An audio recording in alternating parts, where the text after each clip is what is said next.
bonsoir, nous sommes sur la RHBiz. C'est parce que nous sommes place Bozali pour comprendre que donc nous avons méchanté, nous avons la candidaté, nous avons juste congolais, nous avons juste le mambo, nous avons les calambo dans l'actualité politique. Donc l'élection c'est pour les cas, tout le monde Antoine Félix Tshisekedi Tshilombo, Aza élu président de la République. Tout le monde peut déclaration il y a la Mouka Martin Fayoulou. Monsieur Balbi qui est en nomination. Bon, donc on a un Congolais, on a appelé l'être avec qui m'a commandé la rôle les critiques bon et la rôle les cabomote. On a pas fait expliquer ma solo on est allé. Alors on a chez Maman Tété na LCA. Donc couleur d'Afrique, c'est la seule restaurant surtout ça la messa wa ba Congolais ba Rupanza Teke ba liaka wa melaka donc bon mon la ka 4 on est allé pour passer à la nom ming awa. Ba compatriotes nanga bazali pe ba roya to continuer ma solo mais pour le moment nazala mutu moko o ayebi ma solo mboka bien to me partager na en expliquer biso donc ça ba vie donc ba ngate ya ma tribalisme te pe ma parti prité pour nga za net et ya ma mka ya vie à chacun de nous passation eto le kalamboka ya ki démocratique donc to solo pe mka ya démocratie donc ben on a za na couleur d'Afrique pour le moment et comme non mwamba fwa kumputu. Donc, na yende vraiment, to me expliquer makambo yo et beta ma faire na ba tutu ba na biso na mokola lelo. Non mwamba, en tout cas na bengo vraiment ya to solo là. Bonjour. Bonjour à tout Bolanda yo, puis on mbote et puis on se présente à to ba ebi ota partir ba Congo. En tout cas bonjour à tout le monde, bonne année, bonne santé, beaucoup d'argent. Vive la victoire quand même que Joseph a accueilli. Et maintenant que Tielango c'était ma casse. Bamusu ba beti c'était na ndenge ya libanga, bamusu na marteau. Kwa kende accueilli peut-être. OK.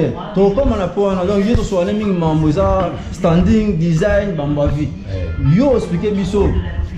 Antoine Tshilombo Tshisekedi élu président de la République.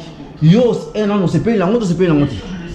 En tout cas, ngai en tant que Muluba nanu, ça n'a rien à voir avec ma tribalisme, un tribalisme un tribaliste était au fait, je voulais dire, excusez-moi. Ngana moto akumpu tukotoyo. Na koli awa. Bana nga pe baza awa. Famille za na kin, famille musu za pe kotoyo. To comme famille awa. Mais pour ceux to limito lo ba politique, to za nzo politique. Mais ce qui est vrai, to limito ba vérité ya vie makambo wana. To yebi yango vraiment bien te. Elle est showbiz. Ninge za na Tshisekedi aleka pété. Mais bon, on se paye oui ou non. D'abord, nomination, il y a Etienne Tshisekedi. Comment on a Mamaka Emet? On y a sa biographie. Donc, parce que ça Moulouba, c'est ça? Mais même pas. Il y a un petit Tshisekedi en Belgique, bon, on se paye la nomination à Etienne Félix Tshilombo ou pas? Mais on est lié en mot. Ok, bon. Fayoulou, si on est ajouté par le Kéza, il y a tricage. Fayoulou a profité mes pères son âme. Donc, à côté de la poule à ma baie. Fayoulou, ils ont bêti, ils ont la vite et bêti na Paris Saint-Germain. Donc, Fayoulou a poli déjà dans le maman vient de l'équipe. Il a monté ma azata ministre, c'est un peu l'ordre. Mais tout le monde en France, ministre des Affaires étrangères françaises, a dit que maman les a vraiment il a boulié. Donc, maman va diplôme mais bimi. Parce que na biso ya basi ba debiso bambongo. Bana baki Tshisekedi za bololete. To yebi ngote. Mais Tshisekedi ba voter. Ba jeune bango, o basala ka biso. To sala effort que no ba biloko ne comme na biso sous-souté showbiz. Nous a grand journaliste ya. O yeba ni na France sawa. Oza journaliste, oza mon panzi sango. Panza teke. Donc, si je comprends bien, Rosa Moulouba.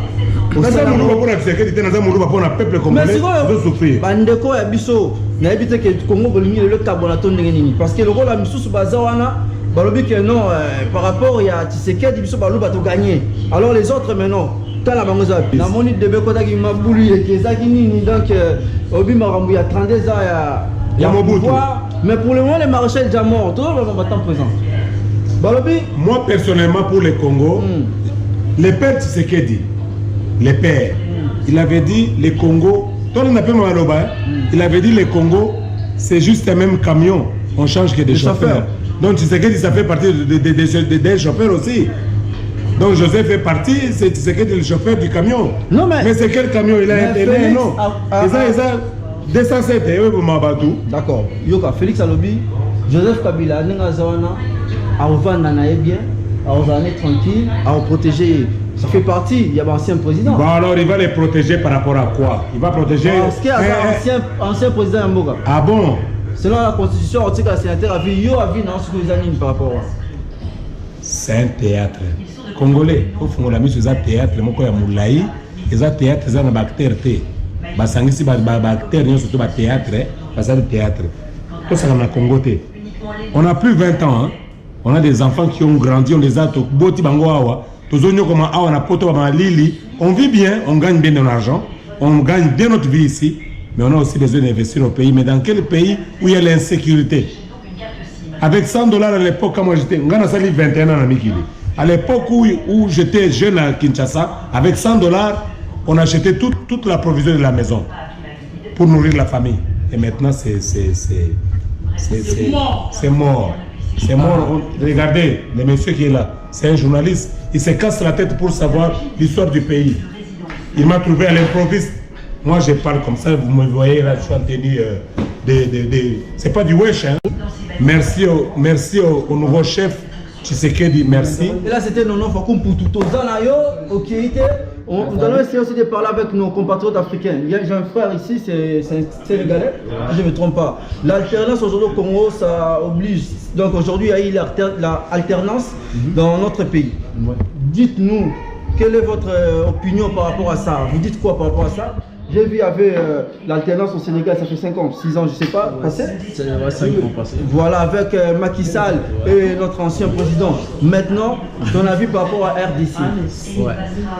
Moi, en fait, ce que je pense du Congo à RDC, en fait, pour moi, c'est le pays le plus grand de l'Afrique. Et c'est le pays le plus riche d'Afrique. N'habité, tout ça, la couleur d'Afrique, quand on a expliqué Bino. Donc, maman, tu étais en personne, à Zanangaya, ou donc, n'habité. Donc, on a dit, après mission, Tony n'habité. Maman, tu étais.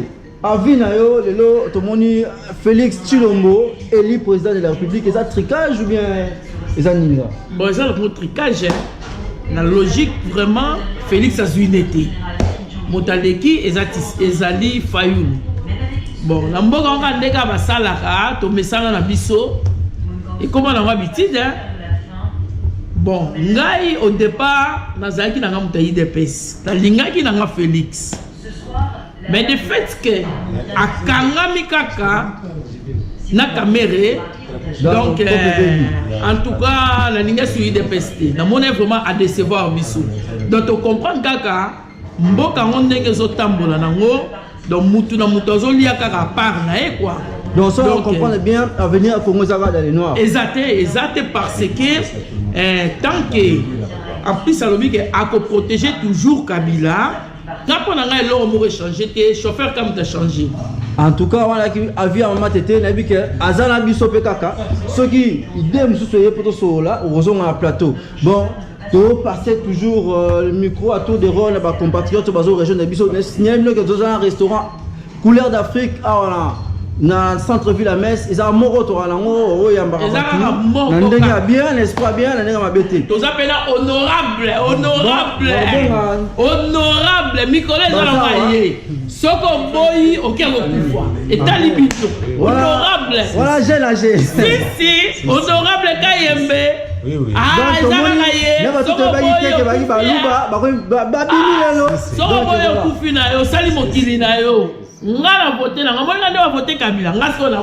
Honorable. Si. Ça fait moi régime que ma bout du petit. Vous allez à Bissawa. Il y a un manager, un président, il a tout terrain. Bonjour mon frère. Merci Yaya, merci vraiment, merci encore à Rondima. Pour y avoir pour région de la couleur d'Afrique, toujours en mesure dans la Congo de Antoine Tshilombo Félix, élu président de la République à Congo. Yo ezolo belayo nini avis na yo par rapport à la tribalisation, par rapport à pouvoir et à Félix Tshisekedi. Bon, merci d'abord parce que c'est une occasion. Maintenant, corriger car certains propos et donc donc faut Félix, pas nommé été Félix va voter. Il a été élu avec 7 54 voix. Donc il a mérité, c'est quelqu'un qui a lutté pour le pays. Il a combattu à côté de son papa, il a combattu à nos côtés. Ici, tu sais que moi j'étais combattant, je suis combattant. Je suis combattant, nous on a commencé le combat depuis 2008. Mais on marchait avec Félix, à Bruxelles, à Paris.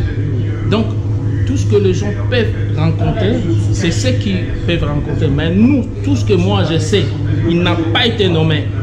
Il a mérité, on l'a voté. Moi, j'ai ma famille qui ont voté pour Félix Tshisekedi. J'ai mes amis qui ont voté pour Félix Tshisekedi. Les Dekasai, Bandundu, Bakongo, ils ont voté pour. Il a mérité. C'est quelqu'un qui, c'est un combattant, il a mérité. Donc après, tout ce que les gens peuvent dire, nous on s'en fout. Le plus important, c'est le programme. J'ai entendu quelqu'un qui dit qu'il ne connaissait pas beaucoup plus le programme de Félix. Mais moi, je vais en détail. Voilà. D'abord, on va finir la guerre. Nous, d'abord, la priorité, c'est la sécurité. On va sécuriser le Congo. Comment, écoutez, on va finir la guerre. Déjà, moi, je vais vous répondre. Je sais qu'est-ce que vous voulez poser comme question. Merci. Donc, on ira à l'est. Le président élu Félix Tshisekedi, il va habiter à l'est. Ah, c'est ce qu'il a dit avec son premier ministre, ils seront à l'est du pays. Donc nous, la priorité, c'est d'abord la sécurité. Parce qu'avec la sécurité, tout le monde viendra. Il y aura les investisseurs qui viendront pour investir. Il y aura des commerçants qui viendront pour travailler. Et on va donner du boulot aux Congolais. Donc c'est un pays, c'est un président des Congolais. Pour le reste, le tribalisme, nous on n'est pas là. Moi je suis Mukongo. Je suis d'un côté Mukongo, de l'autre côté je suis de Bandundu. Donc je suis de côté. Mais moi j'ai dit, moi j'ai combattu. Je suis de l'UDPS, je suis combattant. J'ai combattu, je sais ce qui vaut le pays. Notre pays a beaucoup d'argent. C'est un pays riche. Mais regardons comment nous vivons. Donc, tout ce que moi je dirais, les gens qui disent que c'est un président de Balouba, non, ça c'est faux. Ça c'est, on appelle ça un tox. C'est l'intox. Donc, nous on va travailler pour les Congolais. C'est comme il a dit, il est le président de ceux qui l'ont voté et de ceux qui n'ont pas voté. C'est ce que moi j'aimais. Donc c'est un président. Et puis il a adressé, il était clair, il a dit ceci. Il est le président non seulement pour un parti, ni pour un tribu. C'est un président des Congolais. Donc il va travailler pour le Congo. Merci. Papa, pourquoi mon konzi Mutoyo, azo bunda mingi pona mboka na biso Congo. Merci afuta kayete.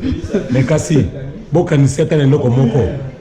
Ata na RTNC wana azala wana mopanzi sango yo bomoni aza muswahili mais aza na parti prité akendeka pa ba Congo akendeka pa ba boye alobaka nyonso sans polémique aye akuti biso au hasard na restaurant ya mama tete bato oyo baza na ba Paris eza na messe eza restaurant asungi toza bien awa showbiz papa Tshisekedi kanisa mwana mobali oyo azende kono mswahili unasikia Swahili Tshisekedi mimi nakwambia ndugu yako yoyo anafanya yote juu ushimame na sisi tunafanya juu ushimame mais kitu mimi ndakulomba Tshisekedi nakulomba kitu moja usifanye sababu Joseph anafanya tengeneza Kongo. En tout cas, shukrani, Mungu akubariki.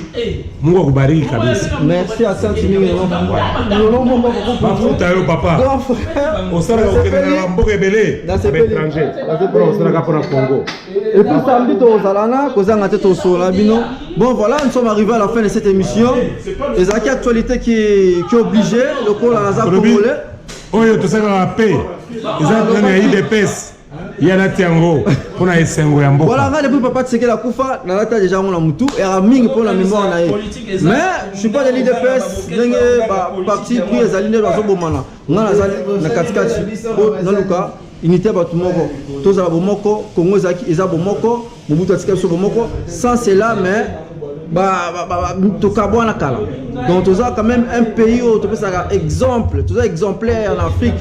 il y aura unité, il y a unité nationale. Dans le Sénat, les Congolais, tout le monde a une unité nationale. Nous sommes libres, nous sommes libres pour nous. Mais on fait la terre, parce que ce que le président, Yozoganga, ou mal à l'aise, il n'y a ni même 10 francs. Il y a fallu ni 10 francs, donc lobby ma politique il y a la mystique bon on va pas passer le bambote bino bozo bomana botikali ba yolé là moi ça c'est le conseil la pesi bino et merci encore et félicitations encore à mon beau-frère que j'aime beaucoup à partir de Paris Félix Kabala humblement donc on salue fierté à IDPS France il y a IDPS Mobimba donc voilà là vraiment là-bas respect mini pour là par rapport à combat na yo il y a une mango bandaki on a tout dans samedi na ba tout ba ya ko ba passer là et là que monsieur Showbiz nous toujours dans le mois de janvier bonne année encore la 1900 merci à demain.